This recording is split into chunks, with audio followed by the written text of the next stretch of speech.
কাউসারকে কোচা degree কলেজের secretary প্রার্থী সরকারি কলেজ সরকারি পাইলট কলেজের সেকেন্ডারি মোহাম্মদ সাহেব। আমি সর্বপ্রথম শ্রদ্ধার সাথে স্মরণ করতে চাই মহান স্বাধীনতার ঘোষক বাংলাদেশ বহুদলীয় গণতন্ত্রের প্রবক্তা শহীদ প্রেসিডেন্ট জিয়াউর রহমান। আমি সেই সাথে শ্রদ্ধার সাথে স্মরণ করতে চাই বাংলাদেশের আপসহীন নেত্রী, যার নেতৃত্বে দীর্ঘ 16 বছর বাংলাদেশের মানুষ গণতন্ত্রের জন্য জীবন সংগ্রাম করেছে। সেই নেত্রী আমাদের দেশ নেত্রী বেগম খালেদা জিয়া। এবং সেই সাথে আমি আরো স্মরণ করতে চাই আমাদের ছাত্রদলের সাংগঠনিক অভিভাবক জনাব তারেক রহমানকে।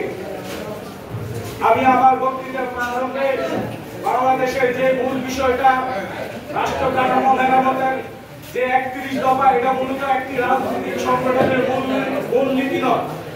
আমি মনে করি যে 31 দফা এটা পুরো বাংলাদেশের একটি মূল নীতি বা সনদ। এটাকে যদি এটা থেকে শুরু করে বাংলাদেশের অর্থনৈতিক অবস্থা থেকে শুরু করে বাংলাদেশ সামাজিক নিরাপত্তা, বাংলাদেশের শিক্ষা, সমস্ত কিছু এই রাষ্ট্র কাঠামো 31 দফাতে সন্নিবেশ করা হয়েছে। যেমন এখানে ভোটের কথা বলা হয়েছে।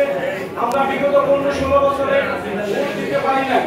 ভোট একটি মানুষের গণতান্ত্রিক অধিকার, সেই অধিকার নিশ্চিত করার জন্য এই 31 দফার ভিতরে আছে। তার ভিতরে আছে যে আমাদের সামাজিক কিভাবে উন্নয়ন করতে হয়, সামাজিক অবকাঠামো। সেই ক্ষেত্রে আমাদেরকে শিখিয়ে দিয়েছেন শহীদ প্রেসিডেন্ট জিয়াউর রহমান কিভাবে কৃষি নির্ভর উপর ডিপেন্ড করে আমাদের সামাজিক উন্নয়ন কিভাবে করা যায়, কৃষিকাজে কিভাবে অগ্রসর করা যায়, এই 31 দফার ভিতরে সবকিছু সন্নিবেশ করা আছে। তাই আমরা বলবো আমাদের এখানকার যারা সবাই তো ছাত্র দলের নেতা কর্মী আছে, আর একটা দিক হলো সোশ্যাল মিডিয়া বা সামাজিক মাধ্যমে কিছু অপরাধকারী লোক আছে যারা ছাত্র দলের বিরুদ্ধে প্রপাগান্ডা চালায়। আমি বলবো ছাত্রদল রাজপথে আছে, রাজপথে থাকবে, কিন্তু সামাজিক যোগাযোগ মাধ্যম ছাত্রদলকে ওইটা সামাজিক প্রচারণার মাধ্যমে তার প্রতিহত জবাব দিতে হবে।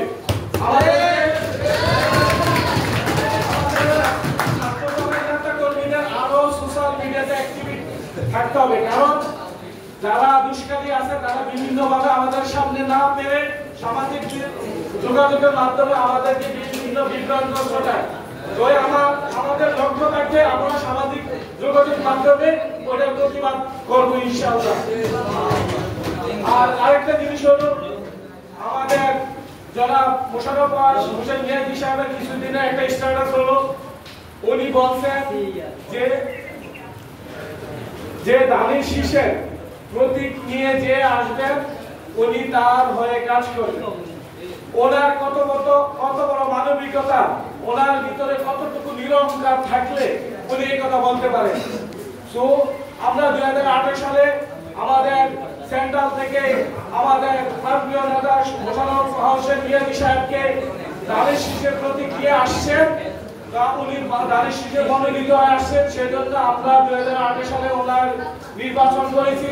ইনশাআল্লাহ আগামীতে 8 নং গাবলা ইউনিয়ন এবং কচুয়া বিএনপি আমাদের মোশাররফ ভাইয়ের নেতৃত্বে ঐক্যবদ্ধ ও সুসংগঠিত থাকবে। অন্ততপক্ষে এতটুকু এনশিওর করতে পারি আমরা যে 8 নং গাবলা ইউনিয়ন ছাত্রদল সব সময় রাজপথে ছিল। ইনশাআল্লাহ মোশাররফ ভাইয়ের নেতৃত্বে 8 নং গাবলা ইউনিয়ন ছাত্রদল সব সময় মাঠে থাকবে এবং ধানের শীষের প্রতীককে, ধানের শীষের জয়গানকে, ধানের শীষের যে মনোনীত প্রার্থী মোশাররফ ভাইকে আমরা জয়যুক্ত করব এবং মাঠে থাকবো। এবং আমাদের উপরে যত ঝড় তুফান আসুক না কেন, ছাত্রদল কখনো ঝড় তুফানকে উপেক্ষা করে না। ছাত্রদল ঝড় তুফানকে প্রতিহত করে, রাজপথে সব সময় ছিল এবং ভবিষ্যতে থাকবেও। এই বলে আমি আমার বক্তব্য শেষ করছি। আল্লাহ হাফেজ। বাংলাদেশ জিন্দাবাদ,